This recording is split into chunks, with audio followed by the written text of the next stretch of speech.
Hey guys, this is Dr. Vic here, and this is your tip of the week, and I have a special guest with me, Carly. Hi, everybody. I invited Carly to come on and share or something because this time of year, this the so-called flu season, and we have so much things going around, and people getting caught with things, and we see a lot of kids in the office, and sometimes fevers become an issue, and there's such a fear behind fever of 101 or 102, 103. Oh my God, this is some of an emergency.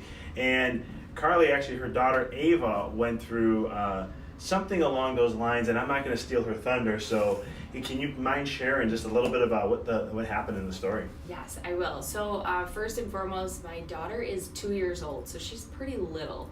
She's not even 2.5 yet.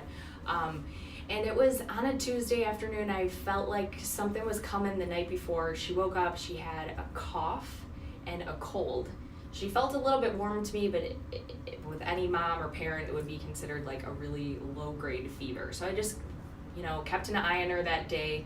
I ended up giving her some oils that Veronica actually recommended me, and I put her down for a nap, and she slept for a really long time. I mean, she's typically around 2-hour naps, and she was still sleeping at almost at over 3 hours. So I went in and checked on her, and when I took her out of bed, she was so warm. She was on fire, as a parent would say. So I'm immediately grabbed the thermometer. I took her temperature, and it was closer to 104. So immediately I knew that I had to do something. And so I actually reached out to Dr. Vic, kind of gave him the rundown about what was happening, and he really coached me through how to do that process. And I know you're better at explaining it, but starving the fever was a big thing. I also have to add that this was it wasn't typical for me. I've always done the route of traditional medical practices where right away I would have given her Tylenol. I would have, put her in the bath right away and done anything I could to just try to get that fever down. But he taught me something otherwise, which I thought was really cool. Yeah, fevers are not bad. They're actually, people think viruses and bacteria is what causes a fever, and it's not. It's actually your immune system. The immune system's so intelligent. It says, hey, here's a tool. We're going to go ahead and heat the body up so that we can go ahead and kill off whatever's going on inside us. Just like we use heat to kill off bacteria when it comes to food, reheating it, or like medical instruments when they autoclave, which means it's just over massive amount of heat with UV to kill those things off. And so we kind of walked you through that a little bit, because I was nervous. I'm like, what am I gonna do? And he was great. I mean, he was checking on us hour by hour, which is also something that I have to commend this practice for, because that's not something you're gonna see. And obviously, right away, he said, let's get her in for an adjustment.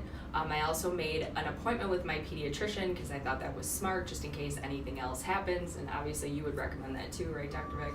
Of course I did, yeah. Yeah, so we ended up just kind of waiting it out. One of the things that I did as a mom was put cold pressed towels on her just to get that temperature down. I did put her in the bath once. She hated it because she was cold, because they're hot, but she was freezing.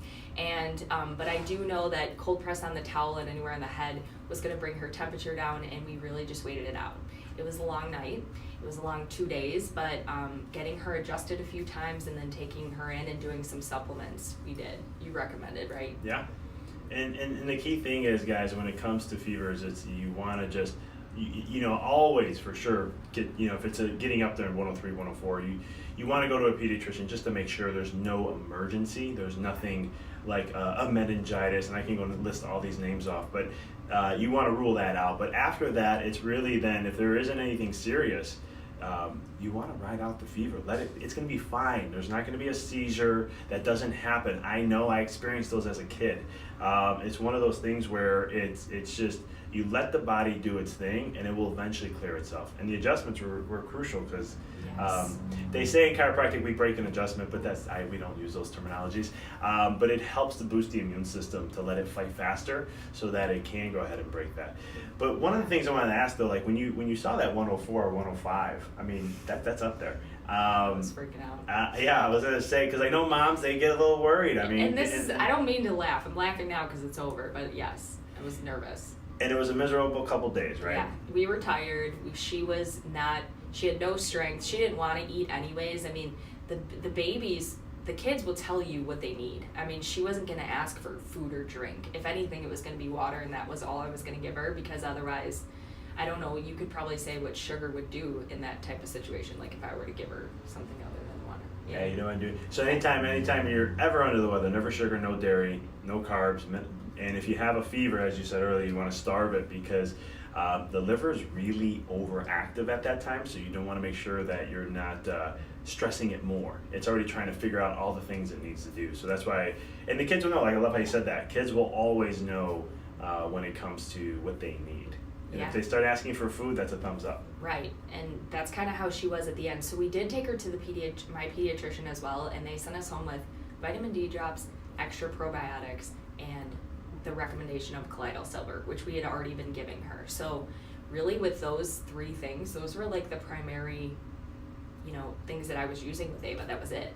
There was no other medication. We didn't do antibiotics like I probably would have done in the past. Now, she did have like some type of respiratory infection, or bacteria, not an infection. It was bacteria, so we just had to kind of wait that out too. And for even a week after, she was just runny nose, coughing, but that was it. Her fever was gone within, I want to say, less than 48 hours. So it was probably around 38.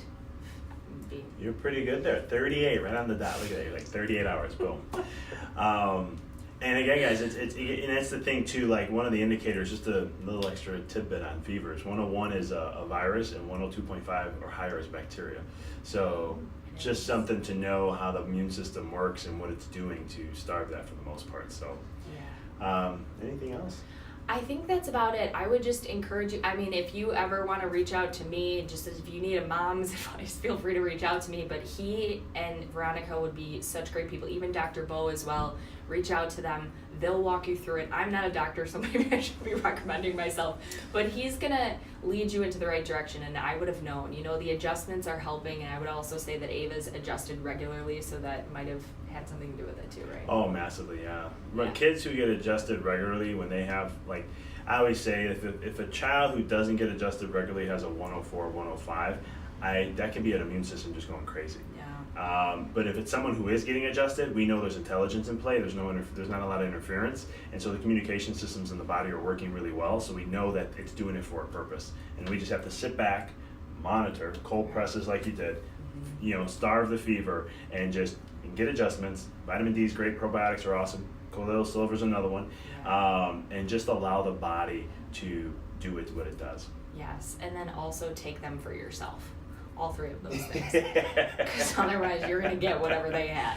You could say that again. Well, Carly, I want to thank you for being on. Thank Always you. a pleasure. Thank you. Guys, that's your tip of the week. A little longer than normal, but I know it was worth it. And as always, until next time, be well, live well. The choice is yours.